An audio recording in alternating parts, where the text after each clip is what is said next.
Hi there, my name is Taylor Clouse, and I wanted to help people out right now with some information about losing weight. It's actually one of my favorite topics I enjoy talking about because it's a very challenging endeavor that people have. Many people today are not happy with their bodies. They're wanting to lose a few extra pounds. They're wanting some more energy, and they just want to feel better. But most people find that getting those results is very difficult. There's a lot of information out there today, and most of it, quite honestly, isn't helping people. It's creating more confusion than anything else. And so I wanted to give my 2 cents on some simple things you can do, what works, what doesn't work, and try to help people reach their goals. So one of the first things that when talking to people I find they kind of miss the boat on, so to speak, is protein. They're just not getting enough, and especially spaced out throughout the day. So what this looks like is, for most people, a general recommendation is to get about 20 or 30 grams of good, high quality protein with each meal. This could include some chicken, some fish. Meal replacement shakes are a great option. Egg whites are great, maybe with a couple of egg yolks thrown in there. But again, shooting for 20 to 30 grams of protein at each meal. And you don't need to be eating 5 or 6 meals a day. 3 solid meals for most people is a great way to go. Fits into their lifestyle, and you can get really good results that way. There's a lot of controversy these days about carbohydrates, fats. Should I do high carb, low carb, high fat, low fat? That can be a personal preference depending on what you like, what works for you. There's pros and cons to each one. But what I'll just suggest to you right now is try just eliminating some of the grains that are in your diet. The breads, pasta, rice, especially refined grains. But even the whole grains, while there is a place for them at times, I like to see people try to reduce those in their diet and replace them by more vegetables or maybe fibrous carbohydrates. Squash is great. Just more vegetables, salads. Be creative. There's a lot of different options.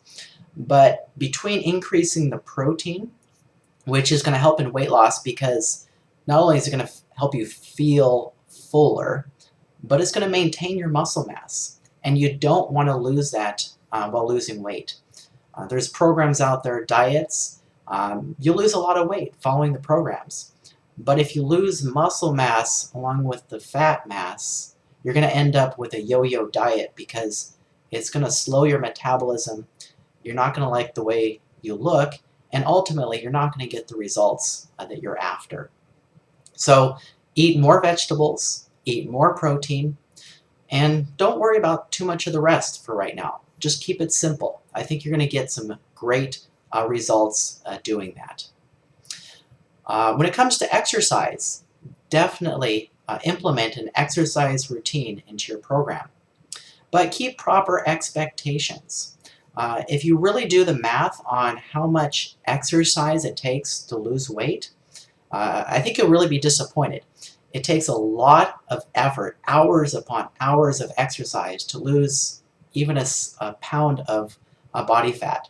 So the moral of the story here is you need to control your caloric intake by watching what you eat. You're going to get better results. It's going to be easier for you by watching your diet than relying on exercise for weight loss.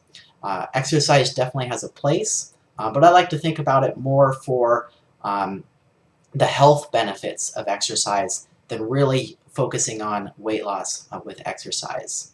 So a lot of controversy there, but again, focus on your diet first as your tool for losing weight, and do exercise because of the health benefits. So what are some things that can help you along, make the transition to weight loss easier and more effective long term? Well, one of the things I love using are meal replacement shakes. Now, there's a lot of meal replacement shakes out there, and I'm not going to do a video right now on the differences and what you should be looking for in a meal replacement, but a good quality meal replacement is going to have everything a meal would. It's going to, again, have 20 to 30 grams of high quality protein per meal. It's going to have healthy fats, healthy carbohydrates. It's going to have vitamins, minerals, and usually a fair amount of fiber to keep you full. And these are going to be a full meal. Just add water. They're easy. They're fast food, essentially. But here's the deal. By consuming a meal replacement shake, you're controlling the amount of calories that you're consuming. And this seems simple, right? We're trying to lose weight. We need to control calories. But the problem is when we're doing meal prep, or we get food from a grocery store, or we get food at a restaurant, it's very difficult to control the amount of calories or the amount of food that we're consuming. And that can really sabotage our results. Because quite honestly, it can vary by 20–30% what we think we're eating and what we're actually eating.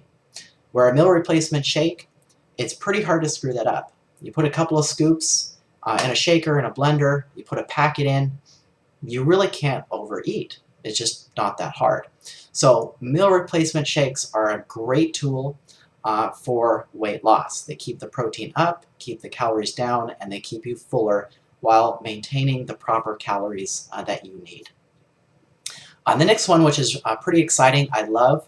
A lot of people might not agree with me, but intermittent fasting or nutritional cleansing. They have tremendous health benefits, which really go beyond the scope of this video here. But in terms of weight loss, the real benefit with doing a fast or a cleanse is, again, getting back to controlling the amount of calories that you're consuming. So if you're trying to lower your caloric intake for the week, let's just look at a week at a time, you can either reduce the amount of calories that you eat every single day, or you can do it periodically, like through a fast, and reduce it for a short period of time. So for sake of argument, if you take a one-day fast, the amount of calories that you're eating for the week reduces by almost 15%. So if you do a one-day fast per week, every single day you've automatically lowered your calories by about 15%. If you do 2 days worth of fasting or cleansing, you've effectively lowered your caloric intake by 30% or so for the week. So to put that in perspective, if you're eating 3 meals per day, doing 2 days of cleansing or fasting is equivalent to almost cutting an entire meal out of your 3 meals a day. So for me, that's a whole lot easier to do 1 or 2 days of cleansing or fasting per week than it is to eliminate that much food every single day.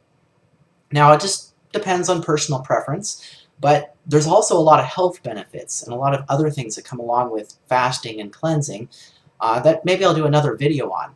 But for right now, just keep in mind it's a great tool for lowering your caloric intake. And again, you get a lot of health benefits with it. What about weight loss supplements? What can you take to help speed up your metabolism? This seems to be a hot topic. It doesn't take much to go onto Google, go onto Facebook, and somebody is selling a supplement that's supposed to help you lose weight, increase your metabolism, and essentially it's a miracle, right? Well, while some of them do work, the vast majority just don't. They are not that effective. It's not a good thing to get accustomed to. Now, with that said, there are some things that do work. And what those are, the herbs, botanicals that have a lot of research behind them. Green tea. Green tea is great for boosting your metabolism. Cayenne pepper is another great one for boosting your metabolism. Those are about the two that have the most research and efficacy behind them when it comes to weight loss. But to keep that in perspective, I would highly recommend using one in your program to help give you that edge that you need, but it's only going to be a little bit of an edge. So don't have high expectations. You're not going to lose 20 pounds in a month just from popping a couple pills. Realistically, 3 pounds maybe per month. So weigh the cost, you know. Some of these aren't cheap. Some of them can be purchased rather inexpensively, but great to add. Cayenne pepper, green tea, there are health benefits besides weight loss with them. Go ahead and use them. But just be prepared. You're only going to see about 1 to 2, maybe 3 pounds of weight loss every month with those. So it may take 2 or 3 months to see good results that way. So that's a wrap for today. That's what I hopefully can give you to help you along your journey. I'll be doing some more videos, but I would love to hear what you think about the information I provided you. Maybe help me with what's worked for you, what you like, and feel free to reach out and connect with me. I'll put my contact information below, and I'm here. If you have any questions, if you need some help, reach out to me. I'm more than happy to assist. Thank you so much for watching.